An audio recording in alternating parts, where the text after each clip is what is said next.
On est sur un territoire qui aujourd'hui est un territoire attractif, très attractif, parce qu'on a un environnement exceptionnel, parce qu'on est à proximité de Genève. Annecy, Annemasse, c'est des territoires qui sont plus chers que le nôtre, donc qui nous envoient de la population.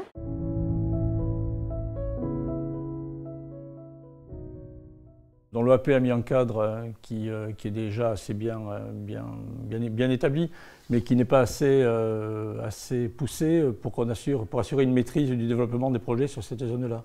Ça se traduit par des déficits d'équipement dans certaines communes, par des déficits d'infrastructures, et on n'a plus le temps d'attendre. Si on ne prend pas aujourd'hui la mesure des enjeux, si on ne prend pas des actions concrètes, et si on ne se dote pas d'un outil qui nous permette de réaliser ces actions, et le PLUI en est un, je crains qu'on se retrouve dans un territoire qui va se banaliser.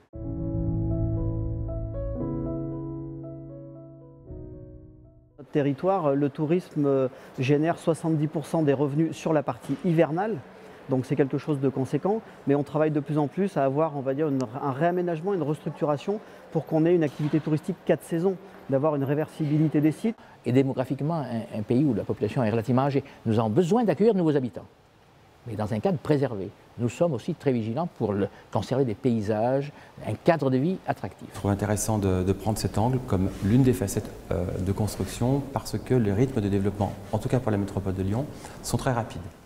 Et d'une certaine manière, le changement, lorsqu'il est vécu très rapidement par une population, on peut tout à fait comprendre que ce soit vécu comme une perte de repères. Et cette perte de repères ne crée pas les bonnes conditions de l'acceptabilité du développement.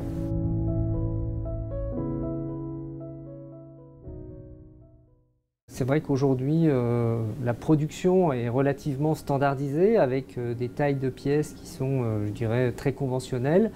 Et je pense que nos concitoyens attendent d'autres choses, des espaces de vie qui soient plus évolutifs, une capacité aussi à pouvoir se projeter sur l'extérieur, donc à la fois des terrasses, des balcons, des loggias, mais qui soient de dimension, par exemple, très généreuse.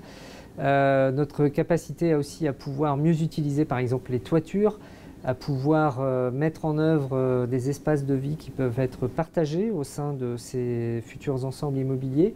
Je pense que tout ce qu'on fait doit répondre à une logique de proposer aux gens d'habiter.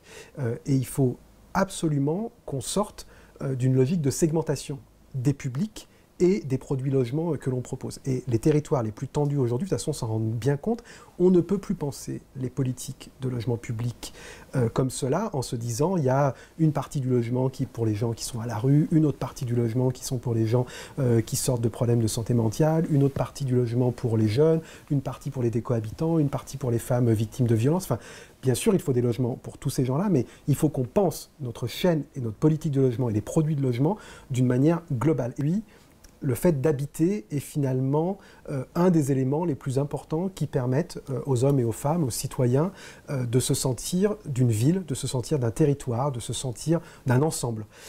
Et je dirais que c'est quasiment, alors même si c'est toujours difficile de prioriser et de ranger, mais je pense que c'est quelque chose qui vient certainement tout de suite après le travail dans la possibilité pour les gens qui habitent un territoire de se sentir de ce territoire.